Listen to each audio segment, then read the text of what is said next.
అమెరికాతో తాత్కాలిక వాణిజ్య ఒప్పందం విషయంలో భారత్ దూకుడు తగ్గించింది.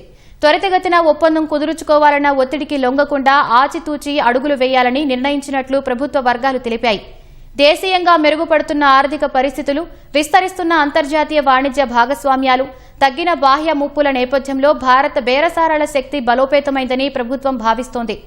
జూన్లో అమెరికా వాణిజ్య ప్రతినిధి జెమిసన్ గ్రీడ్ ఢిల్లీ పర్యటనలో తాత్కాలిక ఒప్పందం ఖరారవుతుందని భావించినా కీలక అంశాలపై సమ్మతి కుదరకపోవడంతో చర్చలు ఫలించలేదు. చైనాతో సమానంగా తమకు ప్రాధాన్యత సుంకాలను కల్పించాలని, ఒప్పందం తర్వాత కొత్తగా ఏ అదనపు సుంకాలను వాషింగ్టన్ విధించదని హామీ ఇవ్వాలని భారత్ పట్టుపట్టింది. కాగా ప్రస్తుతం అత్యధిక భారత ఎగుమతులపై అమెరికా 10% సుంకం విధిస్తుండగా పారిశ్రామిక సామర్థ్యాలపై విచారణల సాకుతో ఈ నెలలోనే భారీ సుంకాలను విధించేందుకు సిద్దమవుతోంది. దీనికి తోడు బలవంతపు శ్రమతో తయారు చేసిన వస్తువులనే ఆరోపణలను మోపుతూ భారత్ సహా పలు దేశాలపై అదనంగా 12.5% వరకు సుంకాల విధింపును అమెరికా ప్రతిపాదించింది.